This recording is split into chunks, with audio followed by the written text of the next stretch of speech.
What's good, all my Ruthless addicts? It is your girl Dikahn, and I am here to bring you a season 3 review of episode 2 entitled Uncharted Territory of Tyler Perry's Ruthless. So yes, y'all, season 3 episode 2. I'm telling y'all, I keep telling y'all this show's crazy, y'all. So anyway, we are introduced to a new deputy by the name of Kate Stiles. Right now she's in the process of attempting to call Polk. Of course, we know we're not going to get an answer from Polk because Polk is gone. But Brian takes the opportunity to question her, and he asks her, a couple of questions about the sheriff, and he asks her, does the sheriff ever go to the Rakadushi? And she tells Agent Brian Rollins, that the sheriff is not like that. He doesn't just drop by. He's like the type of person, basically, you got to call before you come type of person. That's who he is. He just tries to give people their space, their respect. But at the end of the day, Brian still has his suspicions, and he just can't understand what could possibly keep the sheriff from, going and checking on the people like he said he was going to do.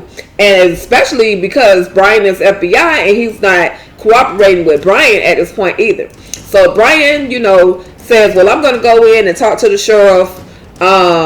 Basically, I'm just going to go in this door and talk to him before I leave. And she tells him, Kate tells him, he's the type of person that you might want to just wait until he's done with his break and then, try to communicate with him. So Brian says, okay, well, I'll just sit down and, just wait, to see what happens. See what happens when he come out. Then I'll talk to him and let him know, what's what. So then Kate receives a phone call. She receives a phone call from the old couple, Herbert and Wifey. And I promise y'all, I'm going to remember that wife's name at some point. Before the end of this review, I'm going to remember the wife's name. But anyway, so the wife calls and Kate answers the phone. And actually, y'all, before I get to the couple, first, Kate is looking for Polk. And that's another thing. Brian is asking questions. Is it normal for him not to come in? Is it normal for him not to, show up to work? And, Kate basically says, well, he has a problem with drinking sometimes, drinking too much sometimes, so I'll have to go and get him. So, another, like I said, just Brian being Brian, questioning, inquisitive. And basically Kate says, you kind of nosy. And Brian is just, he's being Brian, but Brian is like, I'm just an inquisitive type of guy. I'm not from down here. I'm not from around here. And she just tells Brian, that he should just calm down. So then we have Lacey and Paula back at the couple's house. They're still at gunpoint. They have sat down on the floor and begging. They're still begging for the wife to call the sheriff. But then, before she even calls the sheriff, she's telling the girls, just calm down, you're safe, so on and so forth. So finally she calls the sheriff, the wife calls the sheriff, and says, Kate answers the phone, and she says, Kate says, what's wrong? You have some more of those Rakadushi out there. Now, with that being said, Brian's red flag starts sticking up. So she says, okay, well, let me get the sheriff on the phone. So why she just could press conference call for the sheriff, to answer the phone in his office, I don't know. But she yells back to the office where the sheriff is, and she says to him, sheriff, you got a phone call. So, and y'all, I told y'all I was going to remember the old lady's name. Her name is Liz. Okay, Liz and Herbert, that's the couple, y'all. Now, if I forget it again, drop it in the comments. But Liz and Herbert is the couple. So anyway, Liz is on the phone.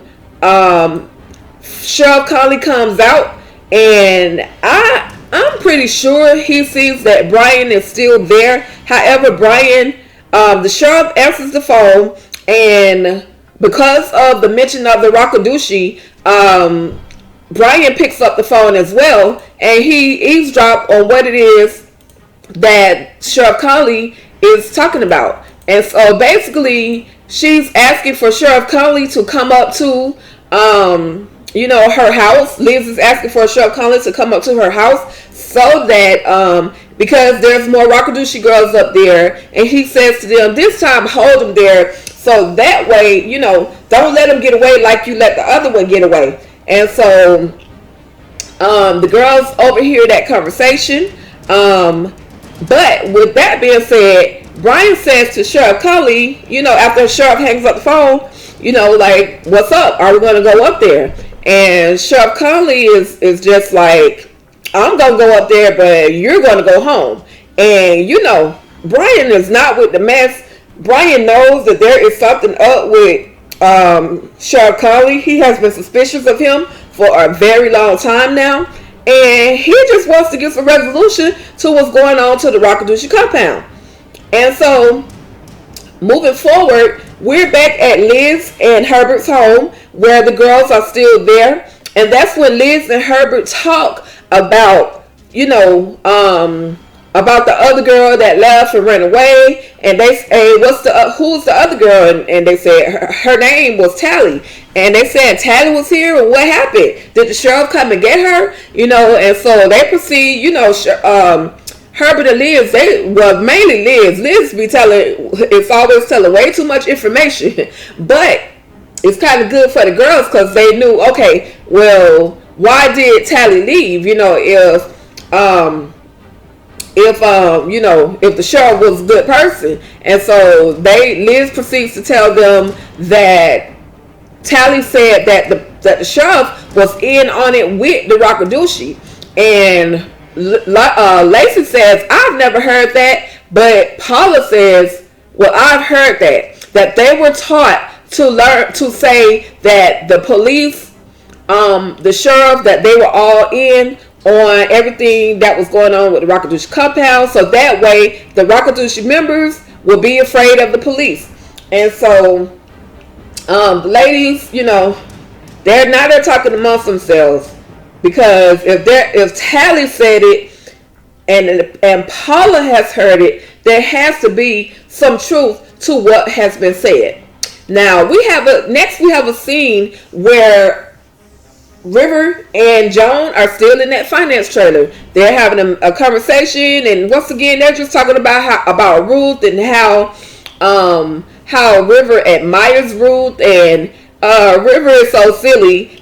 He says Ruth is his inner woman, and that if he had her ASS and so on and so forth, y'all know how graphic River can be. Just making light out of everything. Ruth is his inner woman. So with that being said, they're still figuring out a plan how they're gonna get money, and they're just waiting to see what's going on next. But then Zane walks past the window, and first of all, let me tell y'all, Joan is silly as well, because Joan is like, oh my gosh, I hear something. So she gets up, slowly walks over to the window. Oh my God, is it Dikahn? And River says, what? Is Dikahn? Is he coming over here? So Dikahn has gotten, River has gotten nervous because of everything that has transpired between him and Dikahn. And Joan busts out laughing. And of course, Dikahn was not headed to where he and Joan were. We know where Dikahn was headed to. So anyway, y'all, they see Zane in the window, and Zane, River's like, well, what is she doing? And he tells her that Joan tells River that Zane is signaling for her to basically come and talk to her. So basically, that's what Joan goes. I'm so sorry, y'all. Joan goes and talks to Zane at the wash trailer. Now, before we get to what they actually had a conversation about, can y'all tell y'all? I really feel like Tyler Perry Mr. Tyler Perry is listening to us or paying attention to our groups and pages and all of that stuff, because y'all know for the longest we have struggled with saying the word Raku. Is it Raku? Is it Roku? Is it Rockadoodoo? Is it Rockadoochoo? You know, so River, he of course plays a line on that, plays along with that word, and just basically saying he's trying to get the hell away from the Rockadoo, the Roku, the Rockadoodoo, you know, super funny, y'all. So anyway, y'all, not Paula, y'all, I'm so sorry, Zane and Joan finally are in the trailer together. So Zane, you know, Joan asked Zane, hey, what's going on, and where are the books? So she says, you know, so Zane is concerned about Joan. And Joan, you know, she assures her, I'm okay. You know, it was just a moment, but I'm fine. Do you have the books? So Zane gives her the books back, but then she proceeds to tell her, Melinda went towards the gate and I haven't seen her. So basically, Joan says, okay, well, I'll go and try to find her. So at this point, now everybody is noticing, people are noticing that Melinda is missing, as well as on the civilian side, they are noticing that Polk is missing, okay? So then we get back to Andrew and Oliver. They are still at a standoff. The other soldiers have made their way back to camp, but Andrew and Oliver, they going through it back and forth. I don't trust you, you don't trust me. You know, that whole thing. In other words, you're not gonna be able to, if you want to talk to me, step out and we'll have a conversation. Andrew is not stupid. Andrew is not going to remove himself from behind that car so that Oliver can heal him. So he's basically trying to talk him down. And he's saying, well, you know, the girls are dead, which they're not dead. We know that the girls are at that couple lives in Herbert's home, but Oliver is unsure. He really doesn't know, you know, what's what. And he tells Andrew, well, you haven't even... how do you know that the girls are dead? Andrew says that Dikahn told him that they were dead, and he says, well, how did you even talk to Dikahn? You don't have a phone. And so he tells him, yes, we had a phone, we talked to him, and the girls are dead. And then Oliver says, no, the girls aren't dead, they're here with me. So, you know, back and forth, like I said, it's a whole back and forth situation. Basically Andrew is still trying to talk Oliver down out that tree. We'll see how that plays out, y'all. So then Joan, once she goes to look for Melinda, and she found what she's looking for, y'all. She found Melinda in that box, that little, it looked like a little doghouse to me, y'all. But Melinda is slumped over, and when Joan taps her, she basically falls over a little bit more, which basically lifeless body. So Melinda is dead, unfortunately, y'all. Bye-bye to Melinda. She had to go. In Manny's eyes, she had to go. So if y'all don't remember, Manny, she attempted to try to tempt Manny, which is one of the strongest soldiers. She tried to tempt him and ended up getting herself killed. Okay, so she ended up slumped over in the box. So then we have Elder Mother Marva and Zane. They're back together again, walking. They feel, you know, she figures it's time to prepare, because at some point the highest will want his breakfast. And, you know, she's still praising the Raku because it's quiet right now. And she hates it when Zane mentions anything about Ruth. So, you know, anything that Ruth has to say, Marva don't want to hear it. At the end of the day, Ruth is literally trying to save every last one of them. So we'll see what happens. Then we have the highest and Ruth back in the trailer. The highest is being prepped by Ruth. She's combing through his hair, you know, just caressing his hair, making him feel good, twisting his little locks, you know what I'm saying?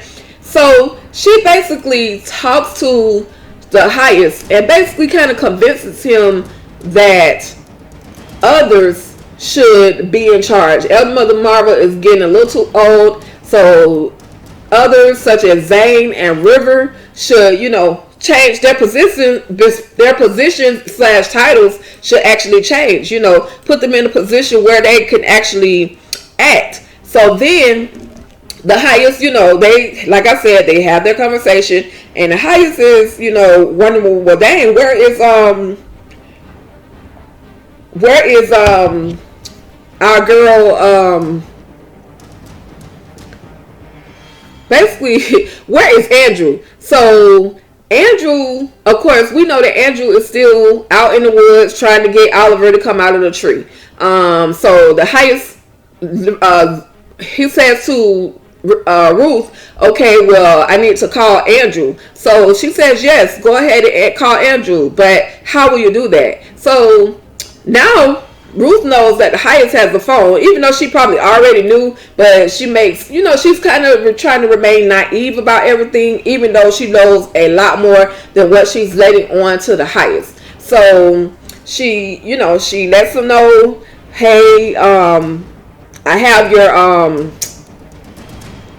here's the phone, okay, and my phone going off, but she gets up, she goes, and he tells her where the phone is, so she gets up and go get the phone, and then she calls Andrew. Andrew is just letting the highest know, we're still out here, we're not coming back until we get them, and the highest gives them approval. You can bring them back dead or alive. At this point, I don't really care. If you can bring them back alive, you will be highly rewarded. If they come back dead, it is what it is. And so that's the conversation with the highest and Andrew. And once again, Ruth is just pacifying the highest, telling him that he's great, encouraging him to, go through and do what he has to do. So then he tells Ruth, well, I'm hungry now. Could you go get me some food? And so she does just that. She walks out of the trailer where she is met with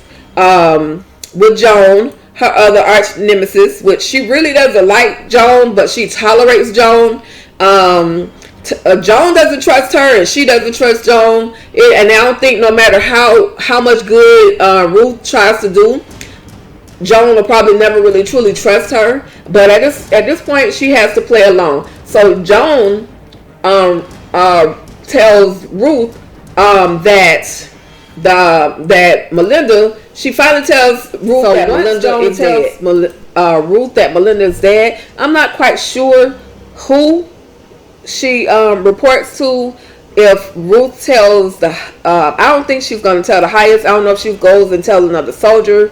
But at the end of the day, we know that Melinda is dead, and more than one person knows. Ruth, River, and Joan all know that Melinda is dead. So Ruth makes her way over to the kitchen trailer where Elder Mother is fixing the highest's food. She says that it's done, but then she says no, it's going to take about 5 more minutes. Anything to keep Ruth from having to do anything with the highest. So y'all, Elder Mother, she gangster a little bit. She straight tried Ruth with a pot of, it's either hot grits or hot grease.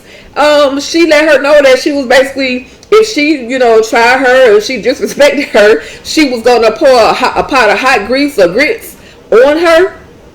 Y'all, Elder Mother, this is not Al Green Love and Happiness. Stop threatening to pour grits or grease on somebody, okay? But y'all know, Ruth went with it. She she's like, okay, do what you gonna do, old lady. So anyway, Ruth is basically making way for Marva to not have any contact with the highest. That way she can have that good old conversation, let the highest know you need to move Marva out the way. She's getting old. She doesn't move as fast as, she used to. And Marva senses that that her spot is being taken, especially when Ruth tells Marva that the highest has a prophecy and it's about me. Yeah, Marva is not with that. She is not with that at all. So Marva says, well, I'll take the food to the trailer and you just take it inside. And just to make her happy, Ruth says, I'm fine with that. Okay, so then before Ruth can make her way back to the Heist's trailer, she is literally snatched up by Dikahn with his good arm, where he takes her inside of, looks like a tool shed, you guys. If you can imagine, as you can see on the images, there are different little water containers, paint buckets, all that kind of stuff. So anyway, Dikahn is in there like a little scorn lover. What game are you trying to play, Ruth? You screwed the highest, and is he? Then he had the audacity, y'all, to ask if he was better than him. He asked if the highest was better than him. Can I tell y'all, scorn lover, never cheat on your ex, never cheat on your dude, because he is gonna be in his feelings, y'all. It was funny, but this just shows how much Dikahn really, I'm not gonna say love, but I'm gonna say how much he really liked Ruth and thought that Ruth was for him. However, we finding out that Ruth is not just for you, Dikahn. She is for the highest, and whoever is gonna get her what she needs.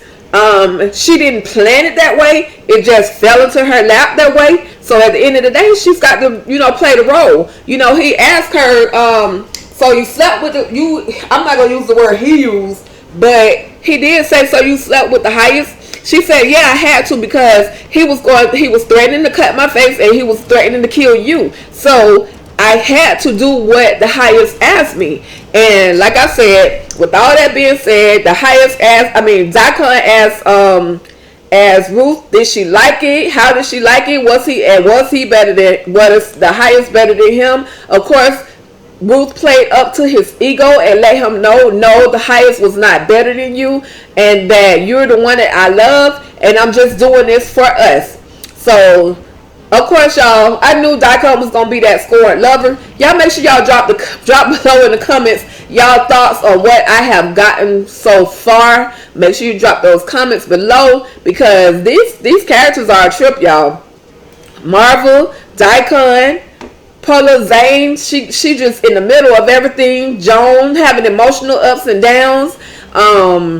River trying to recover from being darn near frozen and suffocated to death. So yeah, it's a whole lot going on. But make sure y'all comment below. Let me know what your thoughts are so far. Alright, so finally we get to that old couple's house, Liz and Ned. See, I told y'all I was gonna make sure I knew their names by the end of this recap. But Brian is outside of Liz and Liz and Herbert's home, and there's no sight at all of Sheriff Conley. Brian says that he gets on the phone and he calls Mac. He's like, Mac, I need some advice. I need you to call me. Mac, where the heck are you? You should be somewhere answering your phone, bruh. Are you somewhere dealing with the Polk situation? Either way, you should. When Brian calls your phone, Mac, you need to be answering your phone. So anyway, Mac never picked up, and Brian, he's trying to call. He's like, look, I need some advice. So then the girls plan to, they say, we got a gun. They got guns. We're going to have to overpower them some kind of way and keep them from, because we need to get out of here. We basically need to get out of here. At first, Lacey was having doubt. Well, maybe Tally was wrong, and Paula was like, but what if she was right? So finally, Lacey made up in her mind, maybe Tally was right. So when they said that, they came up with the plan to try to overpower the couple, and they basically did that. But what they did, Paula stood up and said, I have to go to the bathroom. Will you please let me go to the bathroom? And y'all know Liz. I hate that this is going to happen to them. But y'all know Liz, she pretty much have a soft heart and will try to help lots of people, just about everybody other than her son, who they treated badly. But she would, she wanted to go to the bathroom. So she wasn't going to do it But because Herbert was like, nah, don't trust him, so on and so forth. And when Liz went to take, she said, well, I'll just go get her a bucket. So when Liz went and walked past Paula, Paula snatched her up, took her gun from her, and Lacey put her gun out, pointing it at the couple, and then she just let off shots. Like, dang, Lacey, what hood you come from, sis? She straight up, first she shot Liz, then she shot Herbert, and they both laid out on the ground, y'all. So then Brian's still on the outside of the house. He heard the shots. And he said, he got on the phone, called Mac. Hey, Mac, I gotta go in. I heard shots. Call me back. And that was it, y'all. That was the end of this episode. Y'all, when I tell you, this show's, I know it's coming back with a vengeance, but it's crazy. It's crazy. So anyway, let me know what y'all thought about the show today. This recap, drop the comments below. Make sure you hit that like button. Make sure you share so your friends and family can tap in on these ruthless conversations that we're having over here. Alright, y'all, that's about it. Y'all have a great one, okay? And episode 3 is coming up soon.